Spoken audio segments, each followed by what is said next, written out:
Part 1.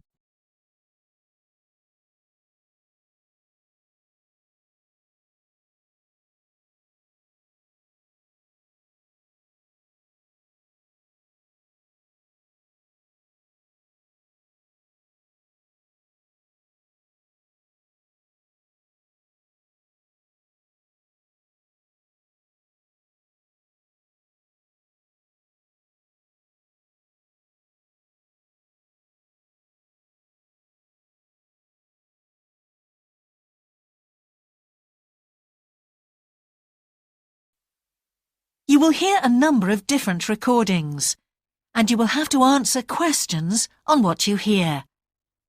There will be time for you to read the instructions and questions, and you will have a chance to check your work. All the recordings will be played once only. At the end of the test, you will be given 10 minutes to transfer your answers to an answer sheet.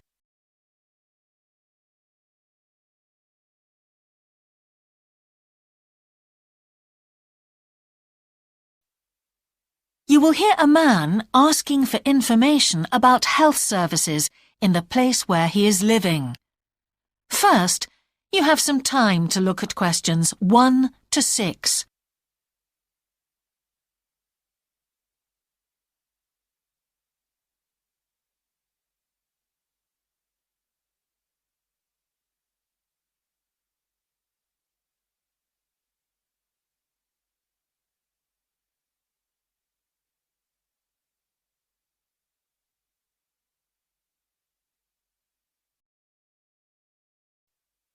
Now we shall begin.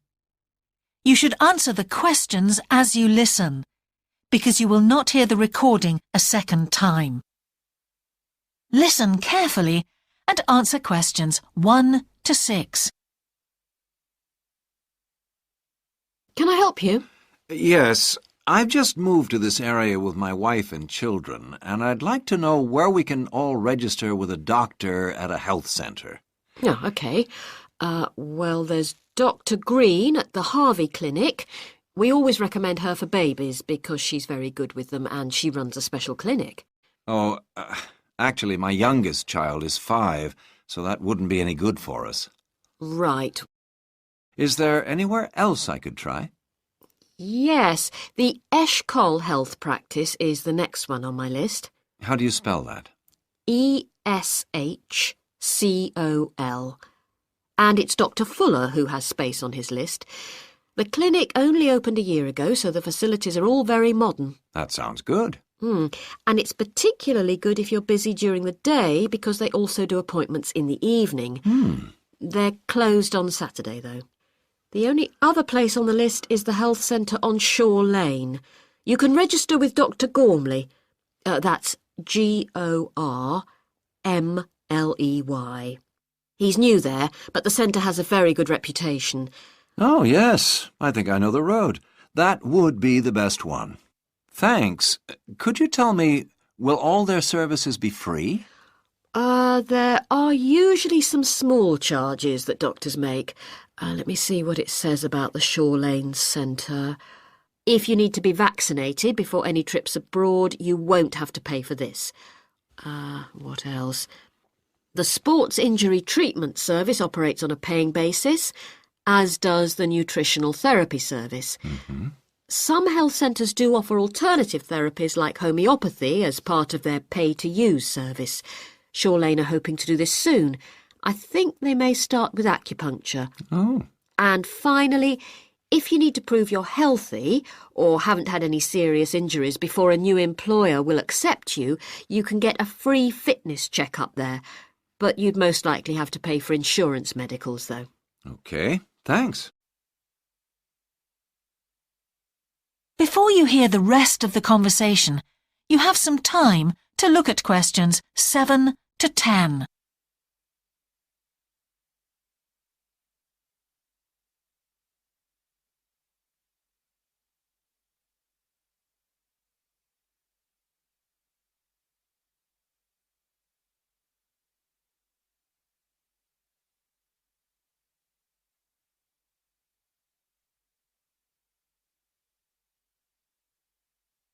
Now listen and answer questions 7 to 10. You might also be interested to know the centre is running a pilot scheme of talks for patients. I've got the list here. Actually, they look very interesting. What sort of things? Well, the first one's about giving up smoking. It's next week, the 25th of February at 7 p.m, and that's in room 4. It says the talk will stress the health benefits, particularly for people with asthma or heart disease. That sounds very interesting. There's also a talk for families with children. It's on healthy eating and takes place on the 1st of March at 5 o'clock. Will that be at the health centre? Actually, it's at the primary school on Shore Lane. I imagine they're inviting the parents of pupils there. It says here, all welcome. I might go to that if I have time. There's a couple of other talks. One giving advice about how to avoid injuries while doing exercise. It's on the 9th of March. Oh, it's a late afternoon talk at 4:30, and it'll be in room 6. It also says the talk is suitable for all ages. And finally, there's a talk called Stress Management, which is on the... That is the end of part 1. You now have half a minute to check your answers.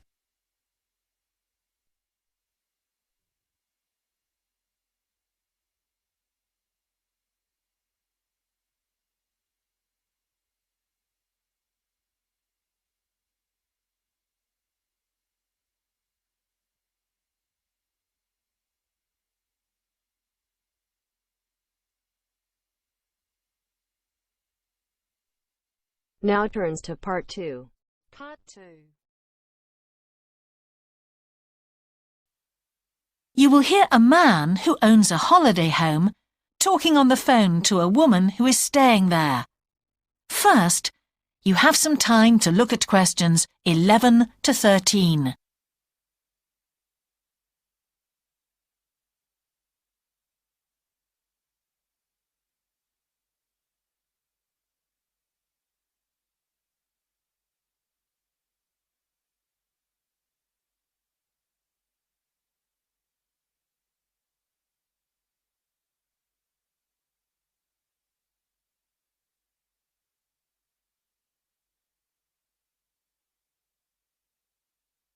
Now listen carefully and answer questions 11 to 13.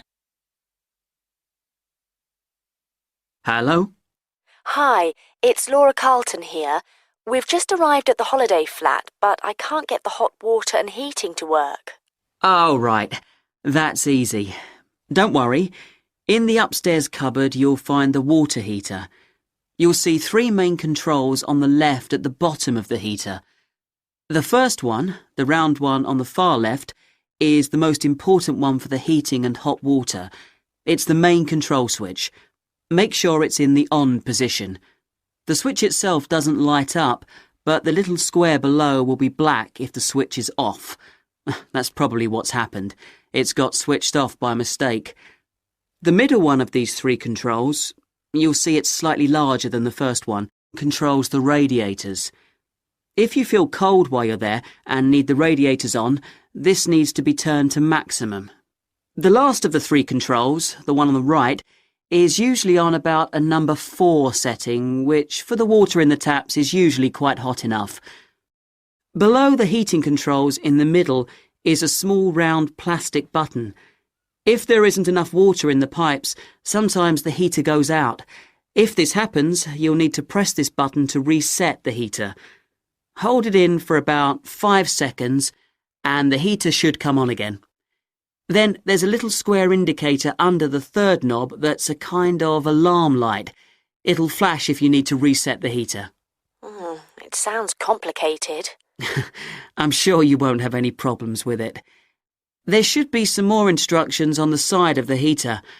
Call me back if you can't make it work. OK. Before you hear the rest of the conversation, you have some time to look at questions 14 to 20.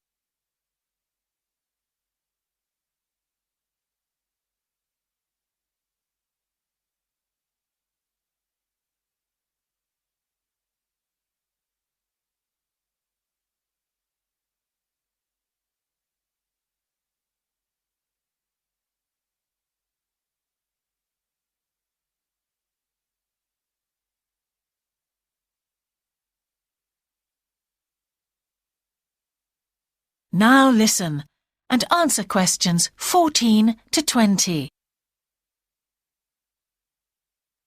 While you're on the phone, we haven't managed to find a few things we need, like extra pillows for the beds and some washing powder.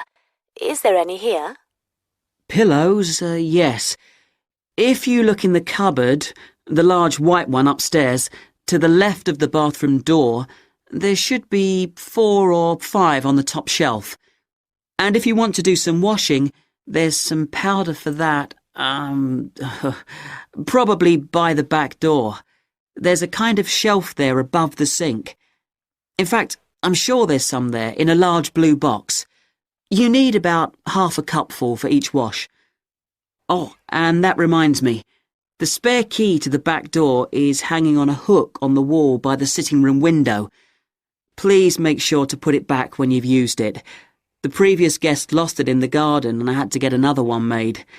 And if you have any trouble with the lamps, you'll find some spare bulbs in a large cardboard box. It's on top of the washing machine with all kinds of useful things in it. Oh, and another thing I forgot to mention when we last spoke. Yes? I've left you a local map, so you'll be able to find your way around easily. It shows the whole area. I put it in the top drawer of the chest under the TV in your bedroom. There's a whole file of local information in there too. Thanks. What about visiting the town? Can you give us any advice? Yes. You'll need to take the car. It's too far to walk from the flat, really. You have to pay to leave your car in all the car parks now, I'm afraid. I like the one that's by the station best, and you can walk to the town centre from there in 5 minutes. That's where all the best restaurants are. But if you want a takeaway, the Italian one does really good pasta and pizzas. Call 732281 for that one, or 766119 for the Chinese. They're both good, and they'll both deliver to the flat. As for places to visit, yes, do go and see the Railway Museum. The exhibition is small, but really good. It gets very crowded on Sundays, so I suggest you visit it on a quieter day, later in the week, but not on Thursdays, which is market day. You won't find anywhere to park, and it's also the only day of the week when they're not open. Anything else? Not for the moment. Thanks. That is the end of part 2. You now have half a minute to check your answers.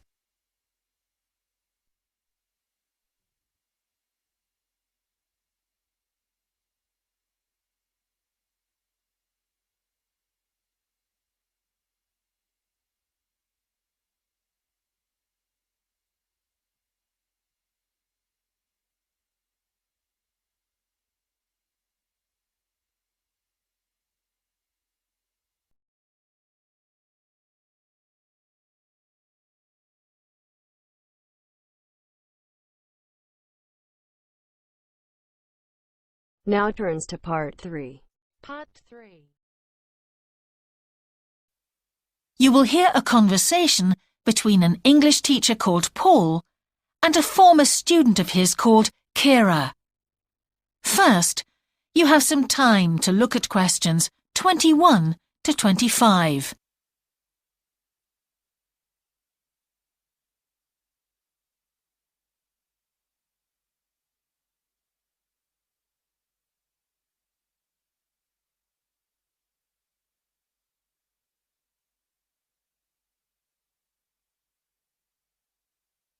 Now listen carefully and answer questions 21 to 25. Hello, Kira. How are you? Fine, thanks, Paul. How are you? Well, thanks. It's good to see you. It must be 12 months since you did our course. That's right. It's nice to come back and say hello. What course did you enroll in? Actually, I went straight into third-year pharmacy. They credited me with 2 years, which probably made it more difficult for me. On the other hand, you were lucky to be granted credits. Is that why you chose the course? Yes, and as I'd already finished a course in it in my country, I thought it would be easier if I studied something I already knew. I didn't realize you went into third year. I thought you started in first year. No wonder it was so hard. And what do you think is one of the big differences between studying at a university here and studying in your country? Well, I found it very difficult to write assignments because I wasn't familiar with that aspect of the system here. The main problem is that the lectures expect you to be critical. That made me feel really terrible. I thought, how can I possibly do it? How can I comment on someone else's research when they probably spent 5 years doing it? I think a lot of people who come from overseas countries have similar problems. But after a while, it became easier for me. People expect you to have problems with the process of reading and writing, but in fact, it is more a question of altering your viewpoint towards academic study. How was the content of the lectures? Was it easy for you? I didn't really have many problems understanding lectures. The content was very similar to what I'd studied before. And what about the lecturers themselves? Are they essentially the same as lecturers in your country? Well, actually, no. Here they're much easier to approach. After every lecture, you can go and ask them something you didn't understand, or you can make an appointment and talk to them about anything in the course. Maybe you found them different because you're a more mature student now, whereas when you were studying in your country, you were younger and not so assertive. No, I don't think that's the difference. Most of the students here do it. In my faculty, they all seem to make appointments, usually to talk about something in the course that's worrying them, but sometimes just about something that might really interest them, something they might want to specialize in. The lecturers must set aside certain times every week when they're available for students. That's good to hear. Before you hear the rest of the conversation, you have some time to look at questions 26 to 30.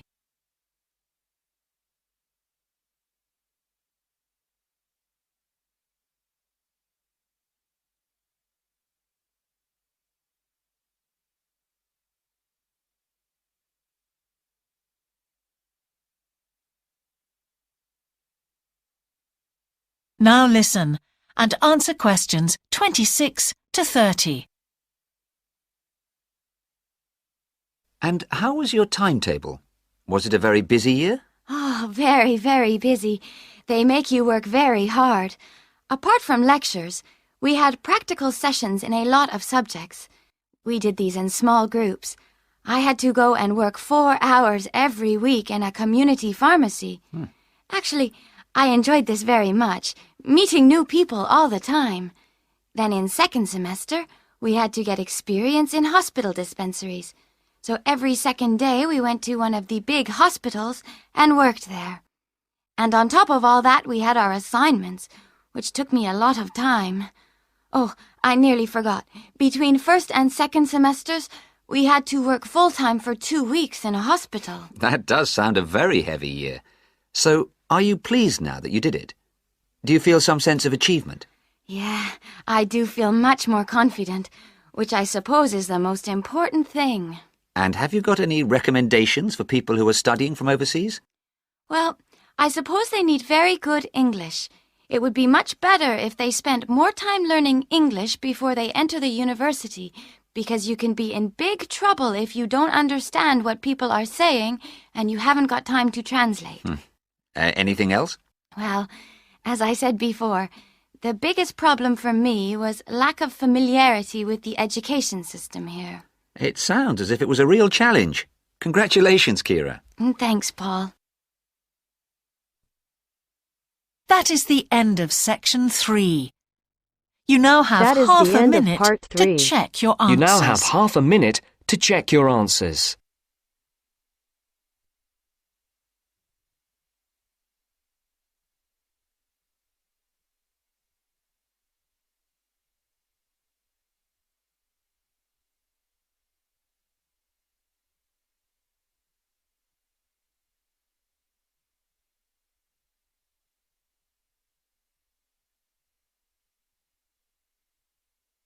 Now turns to part 4.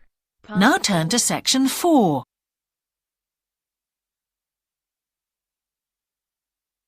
Section 4. You will hear a talk about a project on the wildlife found in city gardens in Britain. First, you have some time to look at questions 31 to 40.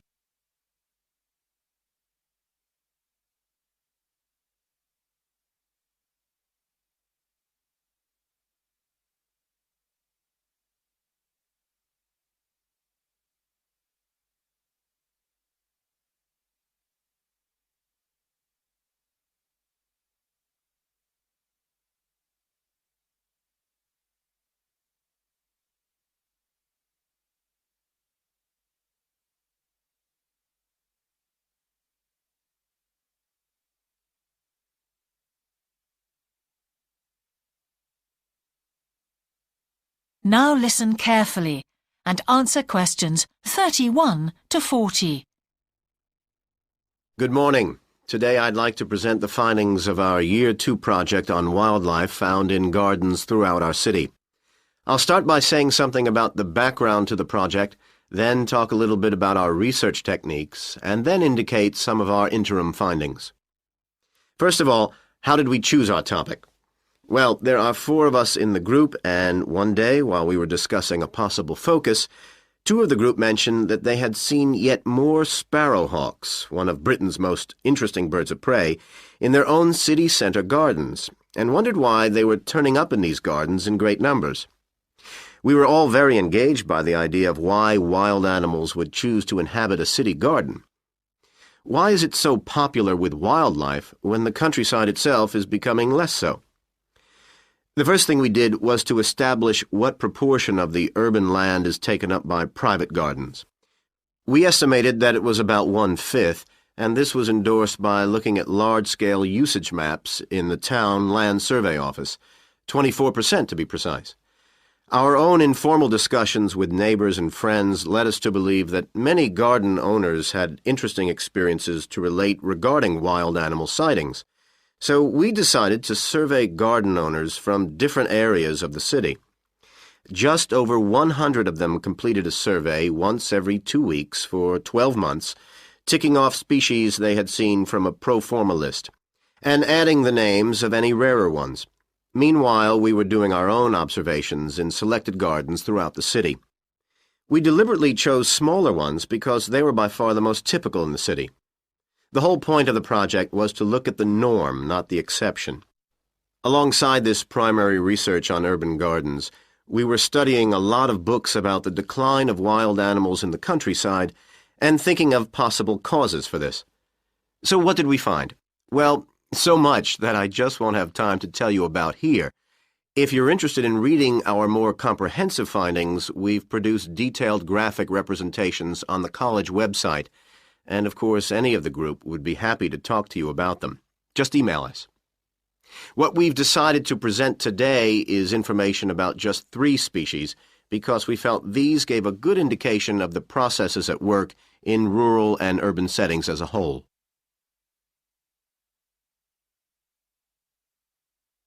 The first species to generate a lot of interesting information was frogs, and there was a clear pattern here.